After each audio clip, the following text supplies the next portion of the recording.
panggobyerno sa Dios misugod na sa pagmando. Ang programa sa relihiyon ang pinili nga nasod, giluwas ug gipahiuli. Inyong mabati matag adlaw Sabado ug Domingo alas 8 ngadto sa alas 9 sa kagabion. Ang pinili nga nasod, giluwas ug gipahiuli. Dinhi lamang sa RPN Radio Ronda Dipolog City.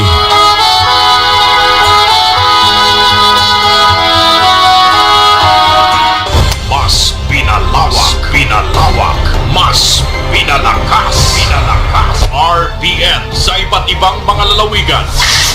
DZRL Bataan, DZBS Baguio, DZKI Iriga, DYKB Bacolod, DYKC Cebu, DXKS Surigao, DXKD Dipolo, DXKO Cagayan de Oro, DXKT Davao, DXKP Pagadian, DXXX Zamboanga, DXDX General Santos.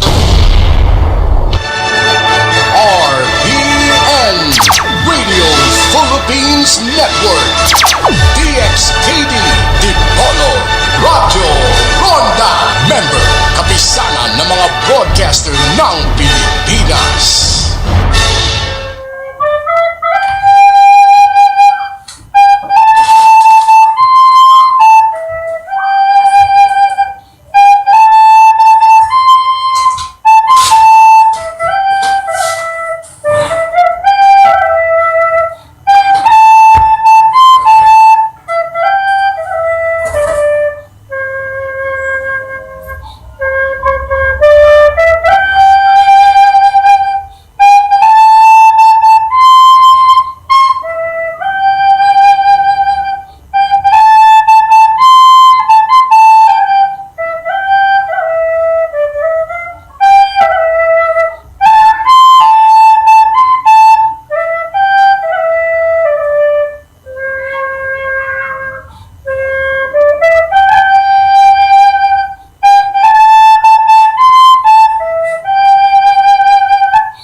Sa ngalan sa Amahan, sa Anak, sa Dios, sa Balaang Espiritu Santo. Amahan namo nga anak ka sa mga langit, pagabalaan namo ang imong ngalan, paanhia ang imong kingharian, pagabuhaton unta namo ang imong kabubot-on dinhi sa yuta, maingon man ngadto sa langit. O katagi kami karon sa pagkaon namo sa matag adlaw, o pasaylua kami sa among mga utang, maingon nga kami nakapasaylo man sa mga nagkautang diha kanamo. O ayaw kami itugyan ngadto sa mga panulay, hinunoa ilikay mo kami gikan sa mga kadautan, kay imo man ang gingharian, ang gahom ug ang himaya hangtod sa kahangturan. Bathala ala ja Yavasua Yahweh Adonai Elohim, Yeshua apo asug, apo bagulang, apo gumulang, apo uha, apo aha. God Lord, Havang Dios, Jesus Christ, Señor Jesus Emmanuel, Santo Papa Menestro Paulino Onggoy Z Agapay, Yafaswa Yaswa Elohim, sa ngalan sa Amahan, sa Inahan, sa Anak, sa Dios, sa Balaang Espiritu Santo. Amen. Okay, Luzon, Visayas ug Mindanao kaninyong tanan nga nagsubaybay sa atong makusog ug mahinamon nga programa. Maayong gabi unya atong pagtahod o pagpasalamat kanunay sa atong labaw nga makagagahom nga diin grasyag panalangin material kunin espirituhanon iha nang gibubuog apod-apod nganhi sa matag usa kanato kapis kay kabaskog kahimsog kusog club 6 sa atong mga panglawas kanunay iyang gihatag kini kanato busa ato siyang pasalamatan sa Salmo 133 gikan sa pagsilang sa adlaw hangtod sa pagsalop niini pagadaygo nato ang ngalan ni Jehova. Unya tungod pagyod sa ihang dakong gugma nga kanato ihang gipadala ang ihang bugto nga anak aron ang tanan nga mosalig kaniya dili gayud malaglag kun dili makabaton sa kinabuhing dayon. Juan 3:16. Unya sa pagpahiuli na siya hanggang harian mga kaigsuonan sa Mateo 21 bersikulo 43, busa sultihan ko kamo nga angging harian sa Dios pagakuhaon gikan kaninyo o gigabalhin ngadto sa usa ka nasod nga nagapamunga sa mga bunga niini. Sa pagbalhin na siya hanggang harian si Ginoong Hesukristo mga kaigsuonan nagdala na sa bag-ong ngalan Isaiah 62 bersikulo 2 nga gihinganlan mismo sa baba sa amahan. Unya si Ginoong Hesukristo mismo nag-angkon nga siya do nagyoy usa ka bag-ong ngalan mga kaigsuonan sa pinadayag 3:12. Gibamatud-an sa balaang espiritu Juan 15 bersikulo 26 ngadto sa 27. Unya ingon na kami mo isaksi niini sa Isaiah 43 bersikulo 10 ang bag-ong ngalan ni Ginoong Hesukristo way laing gipamatud-an namo sa inyo ha o gisubli namo pagpahinomdom o pagpahibalo sa inyo ha halangdong Menestro Santo Papa Paulino Ungkoy Zamora Agapay. Naintak na karon dapit sa kagabion mga kaigsuonan atong ani-ana usab ang panggobyerno sa Dios nga nagsugod na sa pagmando or God's government begins its rule nga ang katuyuan niini mao ang kalinaw ug kahusay ingon nga moilagda sa tanang mga iglesia sa mga balaan. Matud pa sa unang Korinto 14:33 kay ang Dios dili Dios sa kasamok kun dili sa kalinaw ug kahusay. Nya atong itunol ang atong pagtahod sa mga nagdumala ning makusog nga istasyon kaninyong tanan maayong gabi. Unya, kumusta man mga kaigsunan kaganina sa Calamba, Misamis Occidental 98.6 DXMM-FM sa dial sa inyohang mga radyo alas 11 hangtod alas 12 ang takna sa udto. Naka-appeal ba mo sa ilahang ginagmay nga pa-premyo dito mga kaigsunan? Unya ang nakaangkor ra ba niini mao ang atong igsuon si Brad Charlie Kabatuan. Hinaot naka-appeal pod mo dito sa ilahang ginagmay nga pa-premyo mga kaigsunan. 1,000 lang usa ka tawo ang pwede mo daog jackpot prize ang tawag ni anak mga kaigsuonan. Unya paunhan ang maong tubag. Unya, dili lang kay diha lang sa Ipil Sibugay Sambusor 103.1 FM sa dial sa inyohang mga radyo. Unya ang nakaangkor niini mao si Brother Junior Supuso ang takna pod niini alauna hangtod alas 2. Kada Domingo ni siya mga kaigsunan. So makapailin-ilin mo. Unya dili lang kay diha lang sa RMN DXDR nakahook up pod ni sa DYRB Cebu. Kaganina ni 5:30 to 7 mga kaigsunan. Unya sa DXPR Pagadian City. Unya mga kaigsunan duna na sila jackpot prize nga ginahimo nagkantidad og 1,000 pesos sa katawo lang ang pwede mo daog. Unya og dili pod mo makadaog sa 1,000 kay usaraman ang ilahang gikinahanglan nga padagon. Nagsunod ang ilahang tinag 500 so makapailin-ilin mo kung dito mo sa 1,000 ug diha ba mo sa tinag 500. Kung batid ka sa bersikulo ug kapitulo sa maong Biblia makatubag yun ka sa maong answer kay pinakasayon ra pod kaayo ang answer ang pangutana kuhaon ra sa unang mensahero. Ingon ana ang proseso mga kaigsuonan. So atong itunol ang atong pagtimbaya sa atong mga kaigsuonan diha sa gawas kay Melvin Cornell sa New Zealand, Merlan Akama sa United Kingdom, Mercy Anyag sa Florida, USA, Mina Balawag sa New York, Nieves Aro sa Poland, Teresita Roda sa Canada, and also to Sister Eva Agapay sa Bahrain. Dobling ingat po sa inyo dyan, sa inyo pong lahat magandang gabi. Sa mga kapatid po natin dyan sa Luzon, sa inyo pong lahat magandang gabi po, unya maayong pagpaminaw sa inyong tanan diha. Sa mga nakatune in sa ilahang Radio 105.3 AM band, sa mga nag-monitor nato sa internet, live po ta sa Facebook ug sa YouTube, i-type lang o i-click ang RPN DXKD Dipolog City. Nya ang pulong sa Ginoo mga kaigsuonan nagaingon ang Lucas 11:35 pag-amping kay basin ang kahayag nga anaa kanimo kangit-ngit di ay. Duyog ni ana unang Korinto 10 bersikulo 12 siya nga nagadahom nga maay ng pagkabarog pagbantay kay basig mapukan unya siya.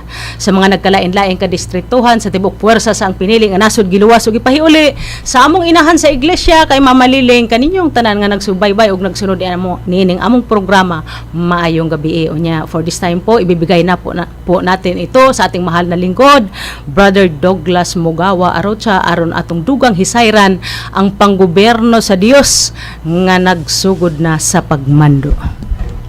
Okay, maraming salamat sa ating lingkod Sister Zelona Mugawa Arocha. Magandang gabi po sa inyong lahat, sa mga mahal naming tagapakinig na laging sumusubaybay sa programang ito. Magandang gabi po sa inyong lahat mula Luzon, Visayas, Mindanao at sa ibang bansa, sa mga mahal nating mga kapatid dyan na nagtatrabaho kung saan sa kanilang bakanting oras at panahon ay tinitignan din nila ang programa natin through Facebook Live. Kaya naman nagpapasalamat po tayo ng taos puso sa RP Network Station sapagkat after the program, at the same time live po tayo sa Facebook and after the program uploaded po tayo sa YouTube. Just type the link RPNDXKD Dipolog City. At saka sa Twitter din po makikita din po tayo. Muli narito naman po tayo sa ating programa. Ang panggobyerno ng Diyos ay nagumpisang na mahala. Kung saan ang pinakalayunin po nito ay upang mahatid namin sa inyong iba't ibang kaparaan ang itinuro ng ating mahal na Panginoon sa pamamagitan ng kanyang bagong pangalan. Mahal na po ng Ministro Santo Papa Paulino Kuya Gapay kung papaano po natin makamit ang kapayapaan. Kung saan ang kapayapaan ito ang siya mismo ang namumuno nito. Unang Korinto 14:33. Sapagkat ang Diyos natin ay hindi Diyos ng kaguluhan bagkus ng kapayapaan gaya ng itinuro ng lahat ng mga iglesia ng mga banal. At kasabay nito ang mga aral na kanyang itinuro bilang isang tagapamahala sa pangkapayapaan ay tinuro at ipinangaral at hinabilin din niya ito sa kanyang mga hirang na alagad. San Juan 14, sa inyo ibibigay ko ang kapayapaan, sa inyo ay hinabilin ko ang kapayapaan. Hindi kaya kagaya ng sanlibutan ang ibibigay ko sa inyo, kaya't huwag magugulumihan ang inyong mga puso ni matakot man. Yan po ang isa sa pinakamasarap nating madama sa mga salita ng ating Diyos sa kanyang mga promises sa atin, sapagkat may kasiguruhan po talaga tayo, lalong-lalong na po sa patungkol sa kapayapaan. Ang importante lang po ay susundin natin at tutuparin natin ng taos-puso ang kanyang mga kagalakan, ang kanyang mga kautusan na siyang kanyang kagalakan para makamit talaga natin ang kapayapaan. Kasi napakahirap naman po nga makamit natin ang kapayapaan, sapagkat kung mangyari na ang mga ginagawa natin ay kasuklam-suklam naman sa paningin at pandinig sa ating pong may kapal. Kaya kumbaga, kung ang isang tao ay naghahanap ng kapayapaan at sa kabila nito ay gumagawa ng kasuklam-suklam sa harap ng Panginoon, para na rin sinampal niya ang kanyang sariling mukha. Sapagkat ang Diyos, upang makamit natin ang kapayapaan, ang pinaka-importante at pinaka-mainam natin gawin ay talagang sundin at gawin natin at tuparin natin ang kanyang kautusan na siyang kanyang kagalakan. Sa awit 48, yan po ang kanyang mga kagalakan. At sa oras na ito, mga kapatid, bago ko po ibahagi sa inyo ang isa sa mga karagdagang impormasyon patungkol po sa bagong pangalan ng ating mahal na Panginoong Hesus, ay sasagutin muna natin to. Baka pagkatapos nito may follow up po ito siya. At pinasasalamatan naman po natin ang kanyang mga partisipasyon sa ating programa from Tomas the Doubter. Bro, giunsa man ninyo sa pag-ila nga kana si Paulino Agapay anak sa Dios. So kung ang imong gimindiri nga Dios nga makagahom sa tanan, kay imong pag-type gud sa Dios is capital letter. When we say Dios, we should have to use the capital letter D. So, kung ang imong gimindiri is Dios gyud nga katong magbubuhat sa tanan, so giunsa na mo pag-ila o giunsa ninyo sa pag-ila nga kana si Paulino Agapay anak sa Dios nga makagagahom sa tanan, magbubuhat sa tanan. Siguro kung karon pa lang pud ka nakakuan monitor sa among programa kinahanglan yun nga subliun na mo ang pagpaabot diha kaninyo. Kung atong hinumduman mga igsunom higala ang Lucas 9:35, ingon mismo ang Ginoo, kini ang akong pinalanggang anak, kaniya may kalipay ako, pataling hugi ninyo siya. Kini ang akong pinalanggang anak nga akong pinili, pataling hugi ninyo siya, mao na gisulti sa atuang Dios Amahan. Kinsa kadtong iyang anak nga bugtong anak ang gipadala, mao kadto ang iyang pinili nga bugtong anak, which is Jesus Christ, his name before there in Israel. Amen. Unya ingon nga mao kadto ang iyang bugtong anak, San Mateo 12:18-19, ingon ani ang mabasa nato igsoon sa tin-aw gyud. Follow up lang kung pananglit doon na pag kay doubt sa imong mga hunahuna o kasing-kasing may tungod niya mga ipamag. San Mateo 12:18, 19, 20, 21, ingon ani ang atong mabasa may igsoon. Ang nagulahan ni ang pinili nga alagad sa Dios. 18, mao kini ang akong gipili nga alagad, gimahal ko siya ug nalipay gayud ako kaniya. Reperado ni sa kang Ginoong Hesus nga iyang bugtong anak, gamhan ko siya pinaagi sa akong espiritu ug sultihan niya ang mga tao sa tanan nga nasod bahin sa katarong. Amen. So, ang usa sa iyang usa sa identity pod sa ato nga Ginoo sa bugtong anak sa Dios Amahan, ingon nga iyang anak, piniling anak, bugtong anak, matod pa din pinaagi ug sultihan niya ang mga tao sa tanan nga nasod bahin sa katarong. Dili na sa 19 igsoon, kini gyud usa sa unique niyang kinaiya. Kumbaga bukod tangi niyang pag-uugali na walang sino mang makakagawa maliban lamang sa kanyang sarili sa aktual niyang pamumuhay bilang isang Panginoon na nagkatawang tao. Ganito po ang mababasa natin. Dili siya makiglalis sa mga tao o musinggit ni madungog diha sa kadalanan ang iyang tingog. Amen. Mauni ang usa sa unique niyang kinaiya ingon nga bugtong anak sa atong Ginoo. O kining klasya sa iyang kinaiya ingon nga anak sa Dios Amahan, piniling bugtong nga anak sa Dios Amahan, maupod ni ang nakita ug nadunggan ug among napamatud-an sa among halandong Pangulo Santo Papa Paulino Ungkoy Zamora. Agapay sa panahon sa iyang pagministeryo ingon nga nagpakatao nga bugtong anak sa atong Ginoo. Amen. Kini mo'y usa sa mga 100% mapamatud-an yun namo nga nailag yun namo siya nga siya ang bugtong nga anak sa Dios, ang iyang pinalanggang anak nga gipuy-an niya, gipuy-an sa Dios Amahan sa hinungdan kay amo ning nakita. Amo ning nakita diha kaniya maigsoon may gala nga sa iyang pagkatao, sa iyang pagpakatao ingon nga bugtong anak mao ni usa sa nakita namo niyang kinaiya, unique nga kinaiya nga walay si bisan kinsa nga makahimo ni sa aktual niyang pagkinabuhi. Hilabi na kung awayon ka, di ka kamubalos, ordinaryong tao, bisan bago sa kadaghan mo kapitulo ug bersikulo, mailag drama sa teleserye o guan, gining sa sinihan. Kay pag ingog ayog yung balos ha, ug awayon ka, ayog balos di yung kamubalos. Pero kini sorpresa pag yun nga atakon ka, dauton ka, kutyaon ka, balikas kung kagbutang-butangan ka. Sa ordinaryong tao ni bisan pag pilakabok imong kapitulo bersikulo di na kahimuan kanang dili makiglalis, dili siya makiglalis sa mga tao. Ang among halandong Pangulo Santo Papa Paulino Ungkoy Gapay o ang atong Ginoo, ini plaster gyud ako ni ang atong Ginoo nga ang iyang bag-ong ngalan Santo Papa Paulino Ungkoy Zamora Agapay, kini mo'y usa sa iyang unique nga kinaiya nga amo ang ginasaksihan sa iya. Unya dili lang kay kinira, daghan pa. Mao na nga paniguro gyud mi. Paniguro gyud mi nga siya gyud ang bugtong anak sa Dios. Unya basig napa kay paluap diha. Ato lang po ning i-acknowledge dayon ng Beverly CRUZTELCO watching from Manila. Good PM. John Joshua Lopez Balahayda watching Manila. Magandang gabi po sa inyong lahat. 1:14 Brad, yan ang sagot. Sama gyapon kining 1:14.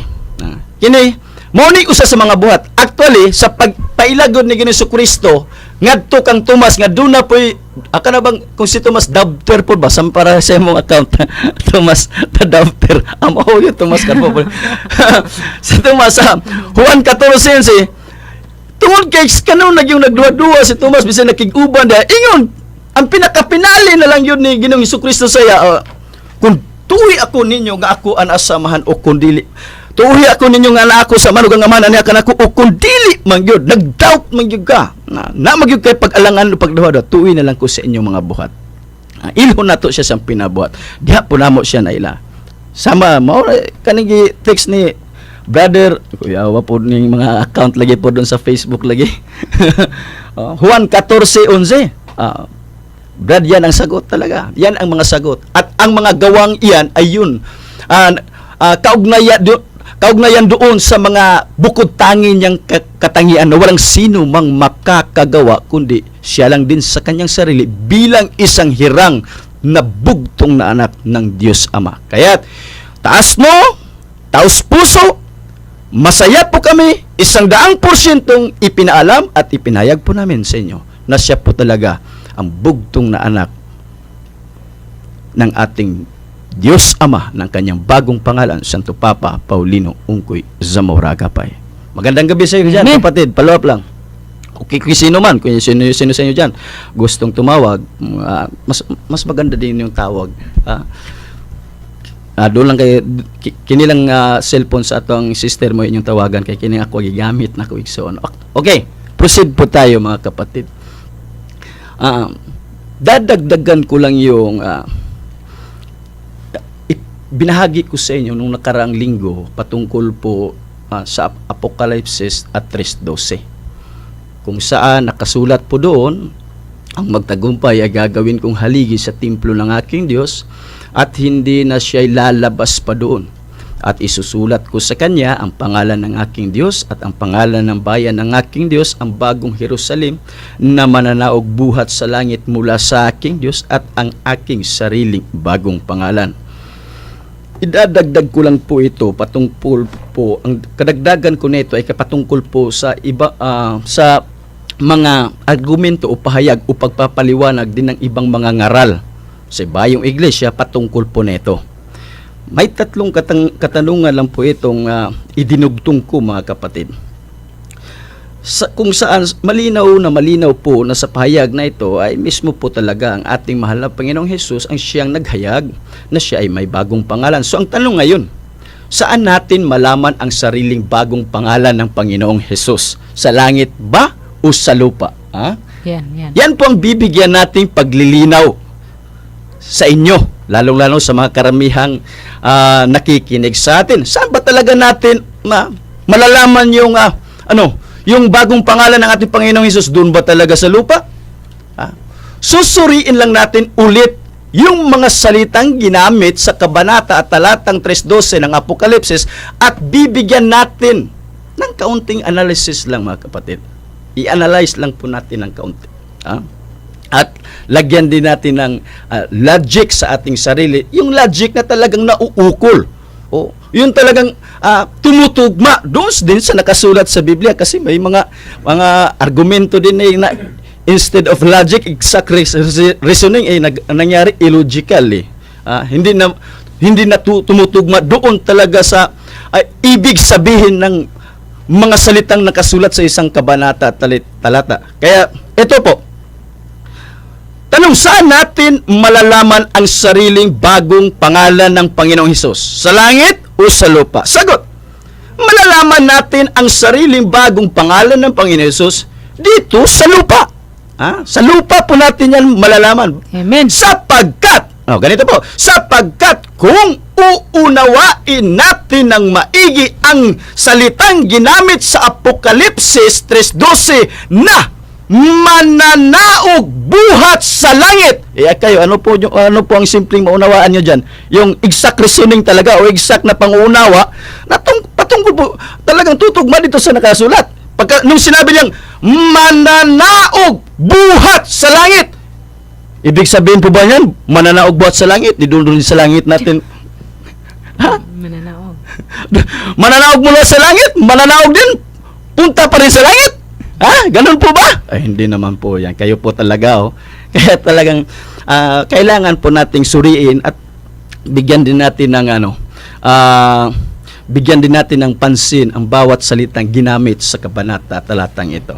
Ganito po, malalaman natin ang sariling bagong pangalan ng Panginoong Hesus dito sa lupa sapagkat kung uunawain natin ng maigi ang salitang ginamit sa Apokalipsis 3:12 na mananaog buhat sa langit. Hindi po sinabi na mananaog buhat sa langit, buhat sa lupa, papunta sa langit. Hindi po sinabi dito Ang sinabi po talaga rin, mananaog mula sa langit. Kaya malinaw na maiintindihan natin na mula sa langit, papapa dito sa lupa. Amen. Mula sa langit, nung sinabing mananaog, ibig sabihin yan, pababa dito sa lupa.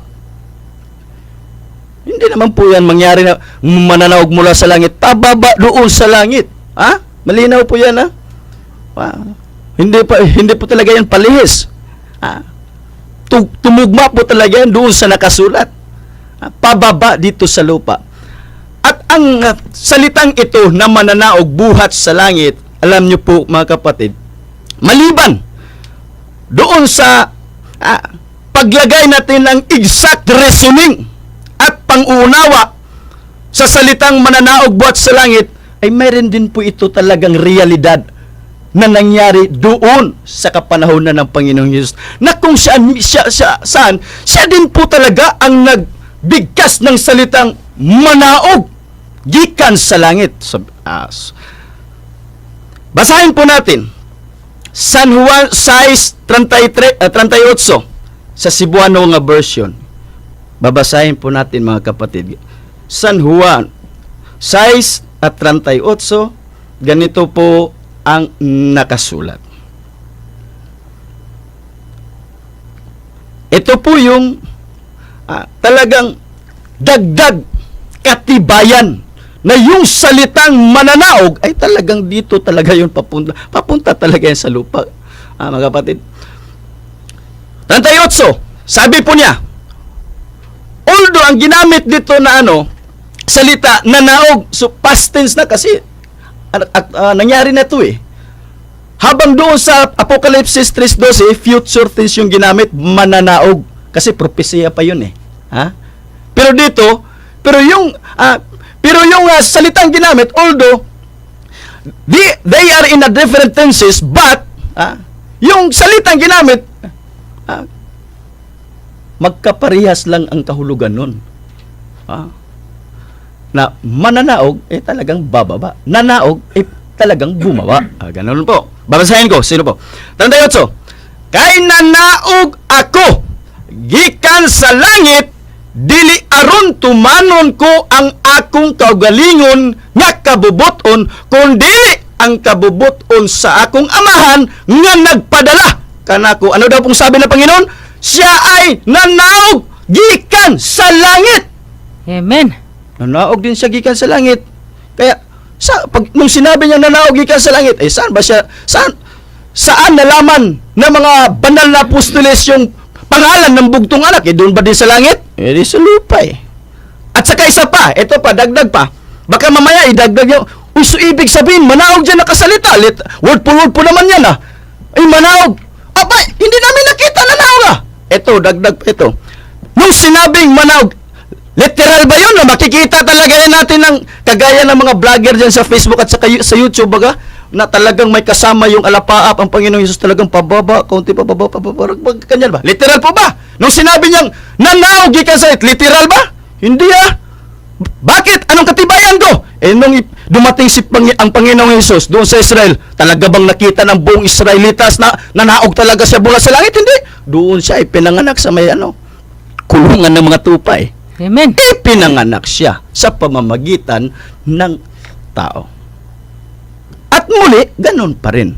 Kasi sabi, Lucas 18, kung mubalik na ko nga anak sa tao, may makita pa ka ako nga mga tao nga may pagtuo. Amen. Paano nating masabi siya'y anak ng tao kapag hindi siya ipapanganak ng isang tao sa pamamagitan ng isang babaeng tao? Ayan lang po kasimple mga kapatid. Dagdag pa po. Ito po. Dagdag. Sabi po dito, tanong, sinong unang makakalam sa sariling bagong pangalan ng Panginoong Hesus? At saan ito isusulat? Ito mahalaga din po ito isusulat kasi karamihan naman talaga dito sa mga, lalo na here in Zamboanga del Norte, yung mga namin, mga close friend din namin na mga ngaro sa ibang reliyon, sinasabi, saan dyan mababasa sa Biblia? Kumbaga, yung tanong nila na saan mababasa, may assumption sila na yung bagong pangalan ay talagang isusulat yun sa Biblia. Saan mabasa sa Biblia? So, sa kanilang puso, isipan, may assumption sila, yung ina-assume na talaga nila na yung bagong pangalan, malaman natin ito pagka isinulat o pagka ito ay nakasulat sa Biblia. Pero ang tanong dyan, yung mga ganong pag-iisip patungkol dito sa bagong pangalan, yun ba ang Yun ba ang gustong mangyari ng Panginoon? Ha? Yung pagkasinabing saan mabasa ang gusto kasi ng iba talagang isusulat sa Biblia Subalit ang tanong, yung gusto ng ibang mga ngaral na mabasa sa Biblia, na isusulat sa Biblia, yun ba talaga ang gusto ng Panginoon? Mahirap po yan. Bilang isang mananampalataya, ang sundin natin, San Juan 14:6, siya po ang daan, siya ang susundin natin. Unang Pedro 2:21, siya po ang susundin natin. Hindi po ang Panginoon ang susundin natin. Hindi po ang Panginoon ang susunod sa atin, ha? Tayo ang susunod sa Panginoon. Ha? Amen. Kaya, sundan natin yung kanyang yung mga salita. Kasi sa kanya ito Sabi po niya, ulitin ko, sinong unang makakaalam sa sariling bagong pangalan ng Panginoong Hesus at saan ito isusulat? Isusulat ba ito sa gustong mangyaring sulatan ng mga ibang mga ngaral? Ito po ang sagot. Ang unang makakaalam sa sariling bagong pangalan ng Panginoong Hesus ay siyempre yung magtagumpay. Kasi kung ba ulitin po natin Apokalipsis 3:12, sabi po niya dito, ang magtagumpay ay gagawin kong haligi sa templo ng aking Diyos. The victorious one is one of the main subject of this verse. Anong magyari nung magtagumpay? Gagawin siyang haligi doon sa templo ng Diyos. At siya hindi nalalabas doon. At isusulat ko sa kanya. Saan daw isusulat? Sa kanya. Kanino yung sa kanya? Doon sa magtagumpay na ginawang haligi doon sa templo ng Diyos. Ano ang isusulat doon sa kanya? Isusulat ko sa kanya ang pangalan ng aking Diyos at ang pangalan ng bayan ng aking Diyos. Ano pa? Ang bagong Jerusalem na mananawag buhat sa langit mula sa aking Diyos at ang aking sariling bagong pangalan. Yan po ang malinaw. Saan isusulat? Doon sa magtagumpay. Amen. Doon sa magtagumpay isusulat. Ano ang isusulat doon sa isang nagtagumpay na ginawang haligi sa templo ng Diyos? Yung pangalan ng, sabi dito, isusulat ko sa kanya ang pangalan ng aking Diyos, isa, ang bagong Jerusalem na mananaog mula sa langit, mula sa aking Diyos, pangalawa, at yung sariling bagong pangalan. At ang akong kaugalingong pangalan. Yun ang isusulat. So, sinong una makakalam? Yung nagtagumpay. Yung sinulatan. Saan isusulat? Hindi sa Biblia. Hindi sa papel. Saan isusulat? Doon sa magtagumpay. Baka mamaya naman susundan. Lantawa lang basig na ay kuanda. May katanungan po tayo. Ay daw, ato sa basahon. Si Basahin Thomas. Okay, babasahin mo please. Asan naman tato ganina? John Joshua watching Manila. Saan naman Thomas? Okay, Yan. salamat sa pagtubag bro.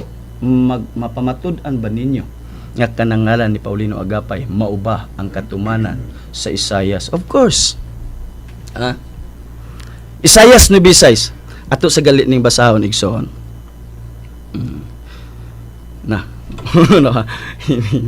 Isayas 9:6 ingon ani ang tinaw natong mabasa. Basahon sa po nato. Isayas 9:6.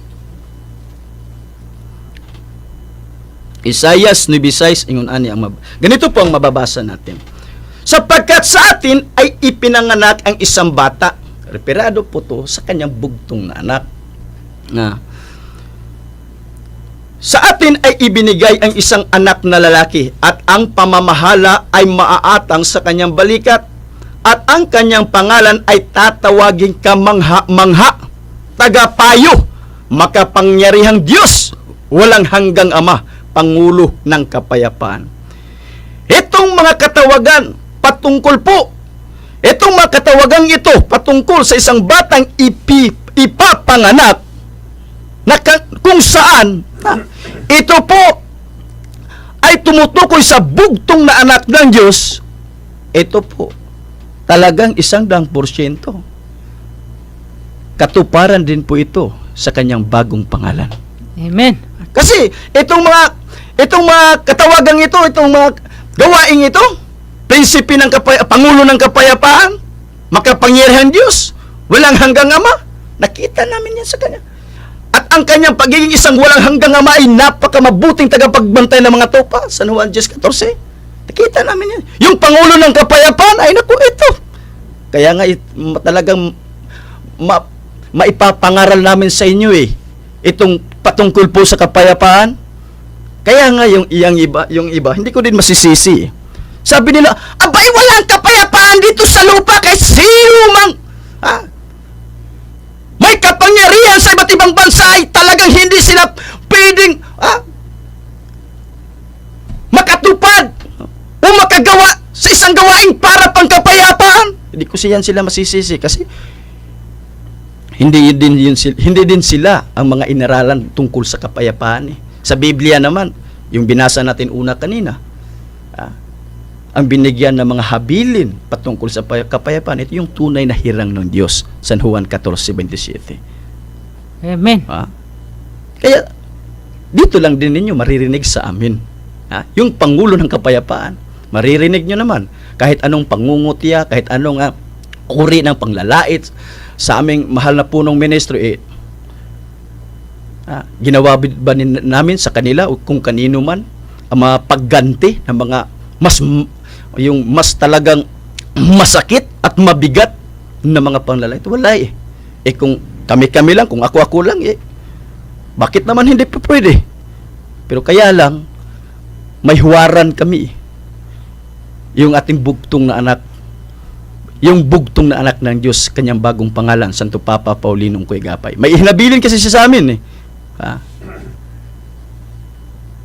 May inhabilin siya sa aming mga aral at turo patungkol sa kapayapaan. Kaya ito, tagapayo, makapangyarihang Diyos, siya talaga katuparan. Kasi kung hindi siya makapangyarihan, sinubang taong ordinaryo na ipakita ngayon.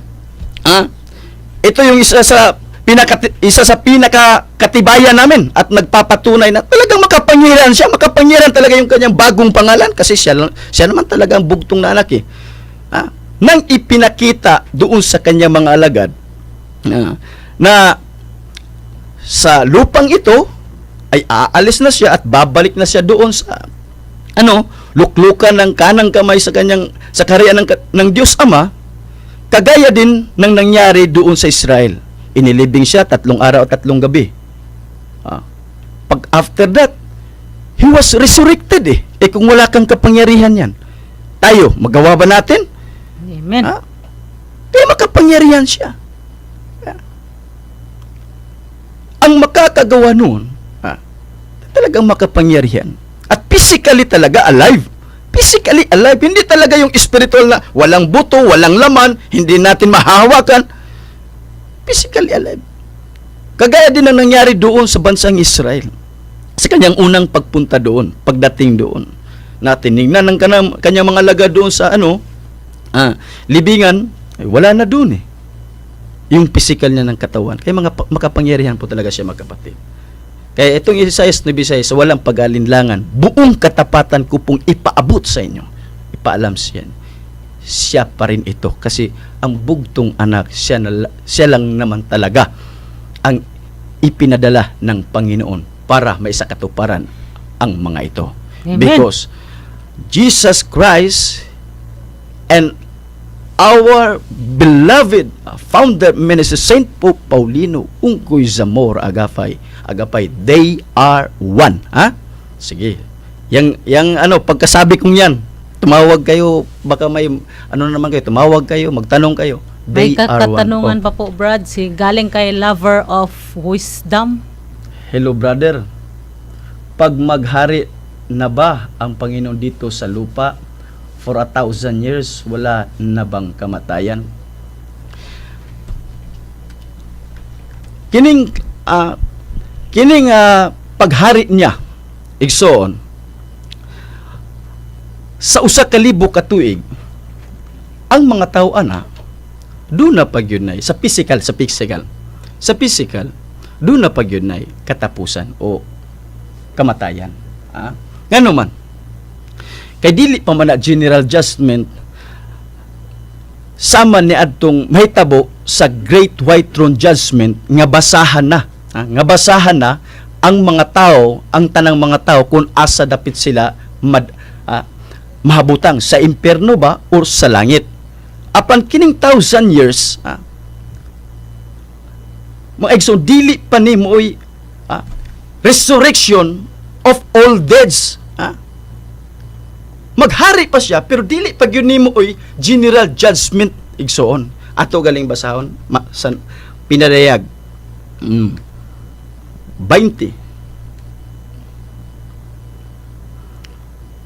Matod pa din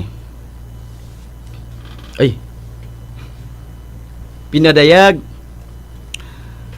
21 atong basahon usa ka libo ka tuig para sa pagpatinaw. Human niadto may nakita akong anghel nga nagakunsad gikan sa langit, magikuptan siyang yabi alang sa kiladman sa yuta ug may dako usab siya nga kadina.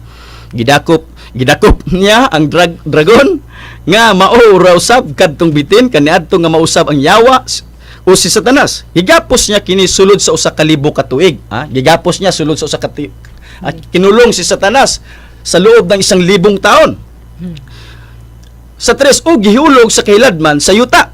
Gikandaduhan dayon o gisilyuhan pa niya ang taklob aron walay makaabri nini. Mao kini ang gibuhat ngadto sa dragon aron dili na kini makahimo sa pagpanglimbong sa mga tao sa nagkalaing mga nasod sulod sa usa ka libo ka tuig. Human niya ng panahona, buhian siya sa mubo lang nga panahon.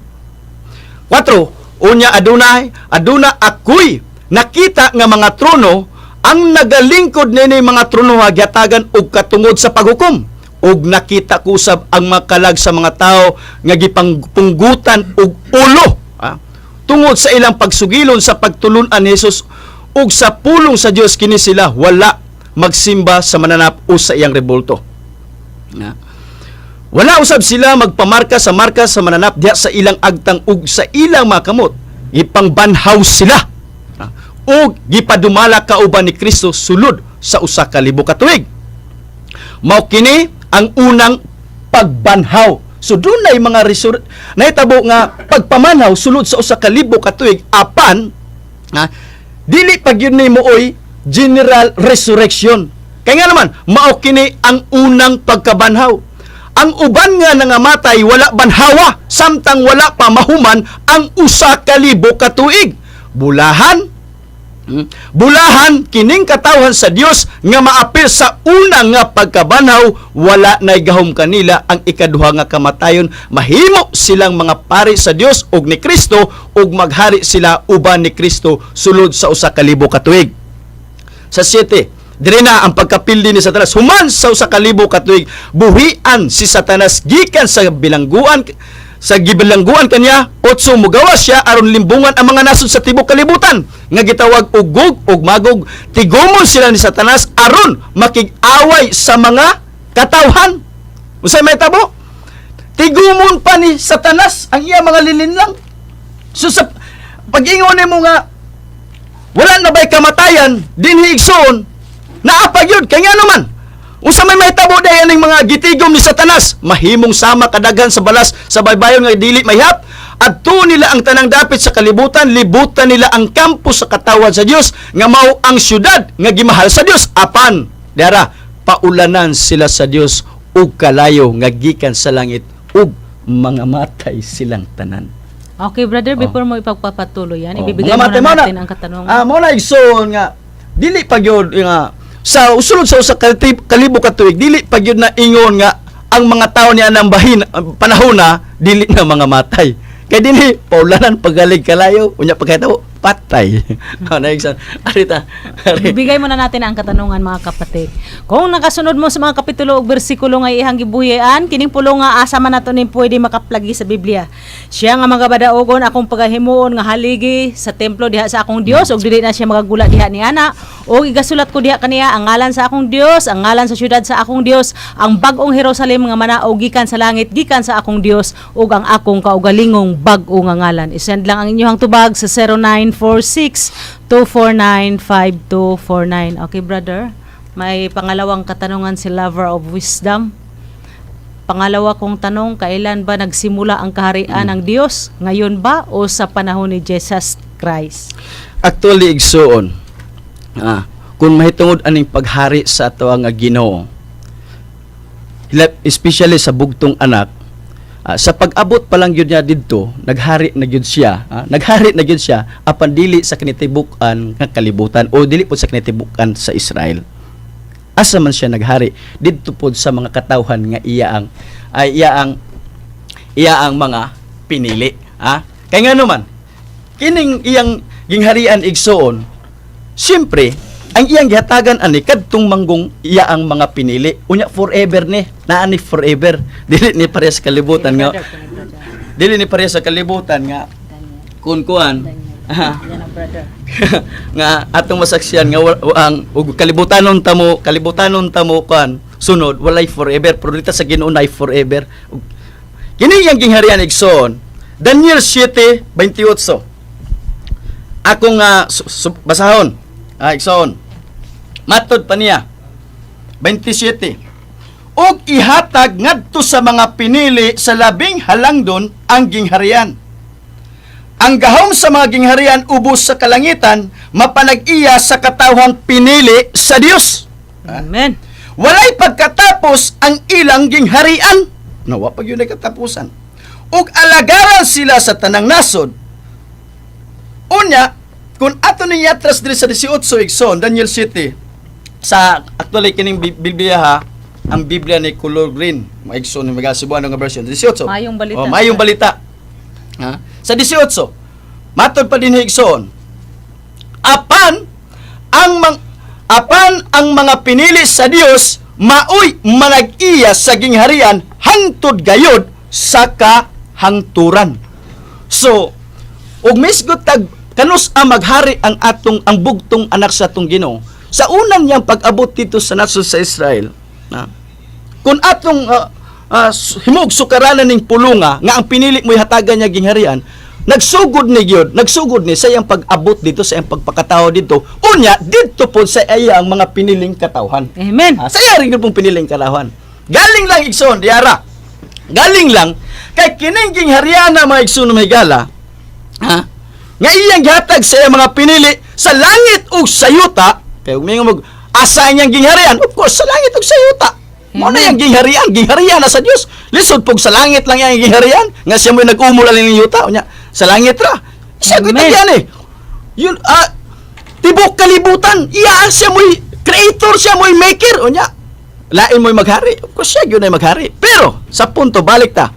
Galing lang kining gingharian na nga iyang giharian nga iyang giharian gisugdan sa paghari, pinaagid do sa mga piniling katawhan. Matthew 21:43 gikuha man ni didto sa nasod sa Israel. Gikuha ni didto sa nasod sa Israel. Unya karon kay pag ang Matthew 21:43 ang Matthew 21:43 ingon man si Ginoong Hesus. Na para ba tayo lang speaker? Ako lang siya yun yung tapuson. Matthew 21:43. Busa sultihan ko kamo ang gingharian pagakuhaon gikan kaninyo o iganasod nga o ihatag tusa sa kanasod nga magapamunga sa bunga niini. So gitransfer na, gibalhin na. Gibalhin na. So nahitabo nga niya na pong pagpadayon sa iyang paghari, dili na po dito sa nasod sa Israel. Diri po nagsugod siya sa nasod sa Pilipinas. Amen. Diri na po siya nagsugod sa inungdan kay dian naman po diri ang iya mga piniling katawhan nga gihatagan niya gingharian nga forever nga walay katapusan. Muna nga igsoon nya wala magitahigong panahon. Siguro din lang sa pagkukutob kay ang atong pinanggang igsoon si Brother Jos na pamangkot po. Sorry na lang sa uban kay ato na lang ning kuanon. Ipadayon sa sunod, Brother George, I know that you are already, ay talagang natataka. Okay? Ato na ipadayon, kinigsoon Douglas Mugawarod sa mayingang gabi ninyong tanan. Okay, daghang kaayong salamat no sa atong igsoon, hinaot, dukang pagtulon-an, nakapamukpo na po mo mga kaigsuonan. And for this time, Brother George, it's your turn. Brother George? Okay. You can start now. You have 10 minutes. Sorry, sorry. Good evening, everybody. Keep this short. Has to be short. Firstly, God bless everybody. Drive safely. Get vaccinated and stay healthy. 2 books of the Old Testament are very interesting to me. Unusual. Ecclesiastes and the Song of Songs. Why? In Ecclesiastes, the writer, who is probably King Solomon, keeps saying, meaningless, meaningless, just like the wind. Well, the wind is not meaningless, it has a purpose. Secondly, nothing in the Bible is meaningless, especially the things which Ecclesiastes says. For example, there is a time, this is chapter 3, there is a time for everything and a season for every activity under the heavens. A time to be born and a time to die, a time to plant and a time to uproot. This is a very famous section of the Bible. This is not meaningless. This is absolutely true. It has great meaning. Then, money. This is chapter 5, verse 10. Whoever loves money never has enough. Whoever loves wealth is never satisfied with their income. This too is meaningless, but it's not. It has great meaning. It's a message from God that maybe money is not that important. God's message is behind everything here.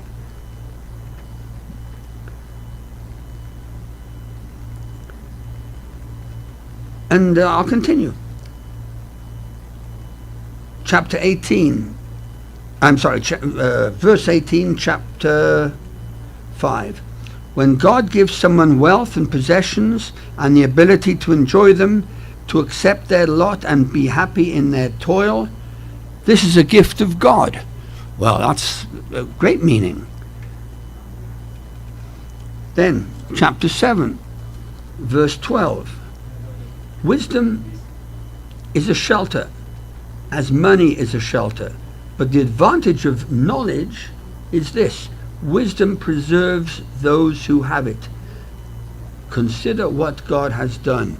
In other words, wisdom preserves those who have it, but money doesn't. Money dies. Money is just material. When Solomon was asked by God, just before he became king, and I think I've gone over this with you, what would you like? David was king for many years, your father. I'll give you anything you want. Gold, silver, land. Tell me what you want. Excuse me. Solomon said, 2 things only, Lord, just 2 things. What? 2 things. Asked God. The wisdom and knowledge to lead my people, the Israelites. God was very impressed by this.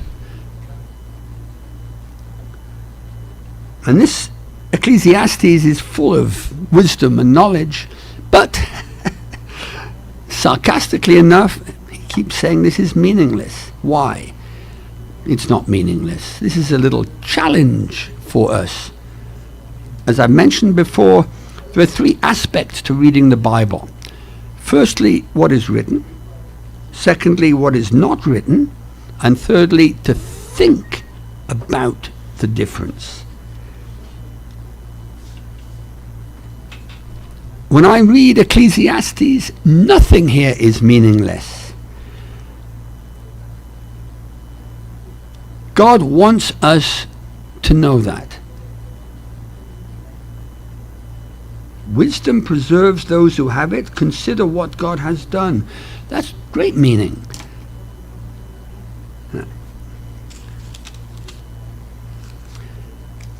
Then, and I'll have to continue next week, but Yes.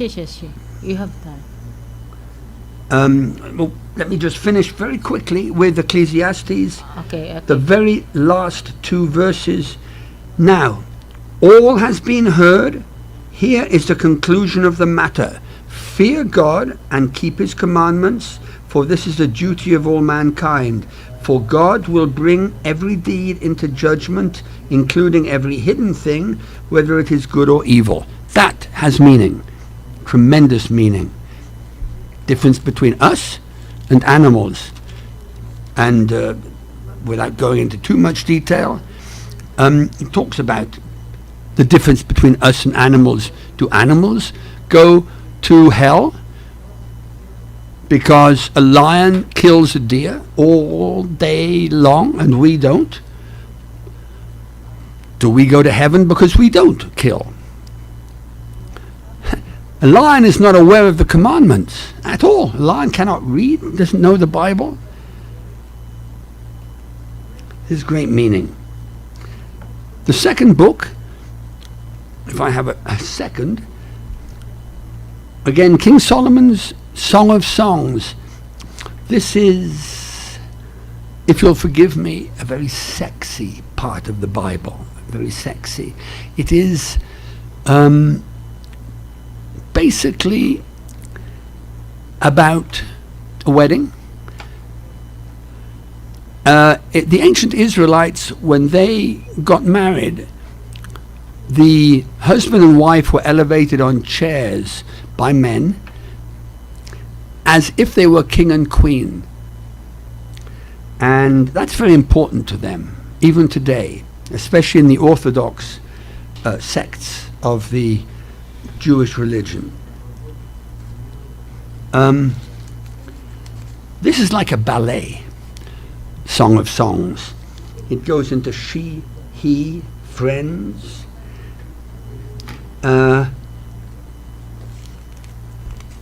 I'll just read the first one. She, let him kiss me with the kisses of his mouth, for your love is more delightful than wine.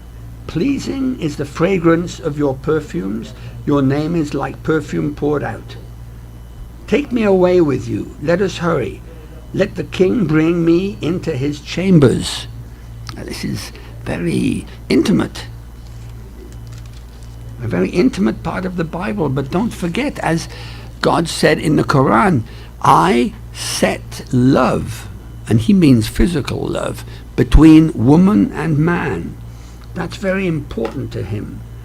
That's why he created us the way we are physically. Without me going into tremendous detail, look at the difference between a man and a woman sexually.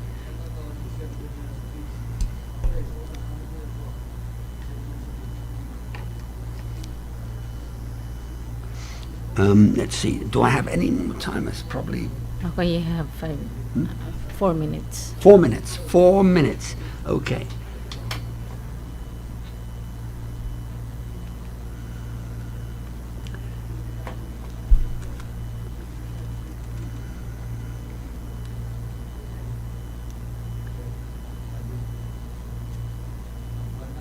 I'm just trying to find a really juicy part here.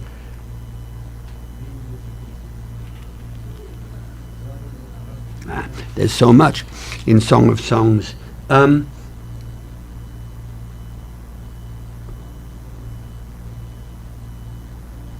see. Chapter 4. How beautiful you are, my darling. Oh, how beautiful. Your eyes behind your veil are doves. Your hair is like a flock of goats descending from the hills of Gilead. Your teeth are like a flock of sheep just shorn, coming up from the washing. Each has its twin, not one of them is alone. Your lips are like a scarlet ribbon, your mouth is lovely, your temples behind your veil are like the halves of a pomegranate. Your neck is like the Tower of David, built with courses of stone. On it hang 1,000 shields, all of them shields of warriors. Your breasts are like 2 fawns, like twin fawns of a gazelle that browse among the lilies until the day breaks and the shadows flee. I will go to the mountain of myrrh and to the hills of incense. You are altogether beautiful, my darling. There is no flaw in you. You have stolen my heart. This is verse 9. My sister, my bride, you have stolen my heart with one glance of your eyes, with one jewel of your necklace. How delightful is your love, my sister, my bride. He says sister because in ancient Israel, of course, they were not all related. We're talking about 12 tribes, the 12 tribes, and they called each other brother and sister until they were married. How much more pleasing is your love than wine, and the fragrance of your perfume more than any spice. Your lips drop sweetness as the honeycomb, my bride. Milk and honey are under your tongue. Wow, that's pretty. Milk and honey are under your tongue. The fragrance of your garments is like the fragrance of Lebanon. You are a garden locked up, my sister, my bride. You are a spring enclosed, a sealed fountain. Your plants are an orchard of pomegranates with choice fruits. Well, you are a garden fountain, a well of flowing water, streaming down from Lebanon. Awake, north wind, and come, south wind. Blow on my garden, that its fragrance may spread everywhere. Let my beloved come into his garden and taste its choice fruits. It goes back and forth between he and it says he and she. And that's the translation from the ancient Hebrew. He says, I have come, in chapter 5, I have come into my garden, my sister, my bride. I have gathered my myrrh with my spice. I have eaten my honeycomb and my honey. I have drunk my wine and my milk.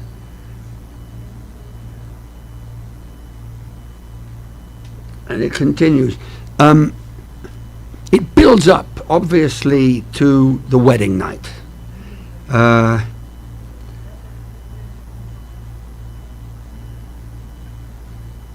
I'm just looking at some of this. When she says, for example, she describes her beloved.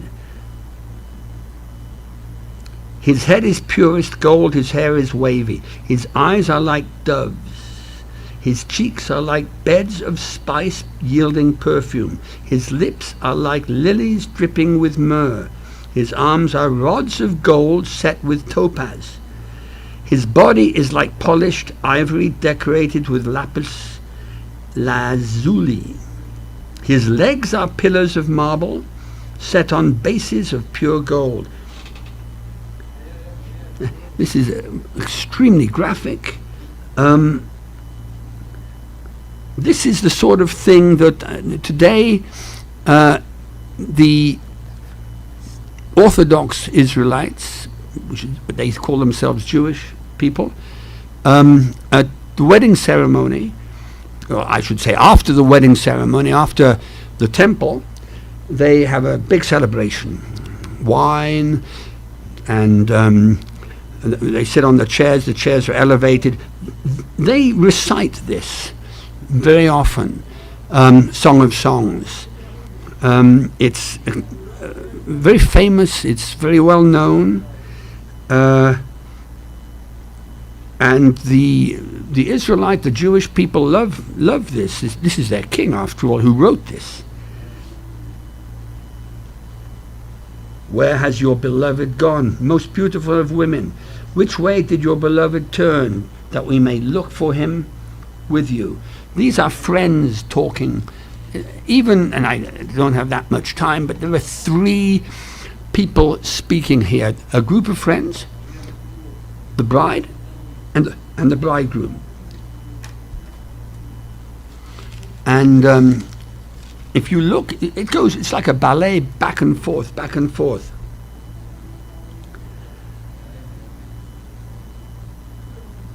Come back, and this is verse 13, O Shulamite, come back, that we may gaze on you. Why would you gaze on the Shulamite as on the... Okay. How beautiful your sandal feet, O prince's daughter. Your graceful legs are like jewels, the work of an artist's hands. Evidently, this is the man speaking about his wife, or his wife to be. Your navel is a rounded goblet that never lacks blended wine. Your waist is a mound of wheat encircled by lilies. Your breasts are like two fawns, like twin fawns of a gazelle. Your neck is like an ivory tower. I think I've been over that. I belong to my beloved, and his desire is for me. Come, my beloved, let us go to the countryside. Let us spend the night in the villages. Let us go early to the vineyards to see if the vines have budded, if their blossoms have opened, and if the pomegranates are in bloom. They like to drink, you know. Even today. There I will give you my love. There I will give you my love. There is nothing more intimate in all of literature, Bible or not Bible, than that sentence, I will give you my love. For a man to say that to a woman, wow, we can only imagine. All right, I think that's probably, unless you're going to give me more time. Okay, everybody's brother, listening. since we don't have any Yeah, more I think- time to continue this. Let us continue this. Here, everyone was listening. People are intrigued by this. It's Let us continue this. next. well, I mean, we're all human, and as I said, God said in the Quran, I set love, and He means physical love, between woman and man. And in the Old Testament, it says, God says, when a man falls in love, he will cleave away from his family and cleave unto his wife. The word cleave, and I was explaining this to Douglas, old-fashioned word, a very, very intimate word, extremely intimate.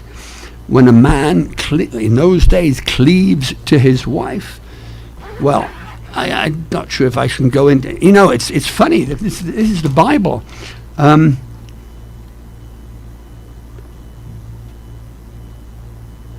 Well, he makes love. They make love together, and in a certain way, we're not fish. We're human beings, and we're mammals, and there is a difference between a man and a woman, and the great difference is who enters whom, and a man's home is inside his woman. This is part of what Solomon was trying to say. That is cleaving.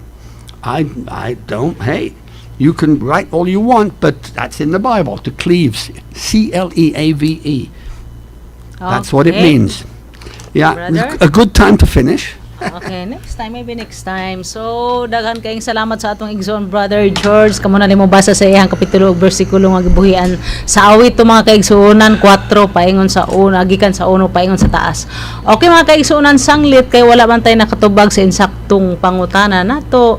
Sunod higayon na lang pod puhon kini na lang inyong igsoon, Sister Zelona Mugawa Arocha, magaingon kaninyo, dalaygon ang Dios ug ang tanan magaingon. Amen.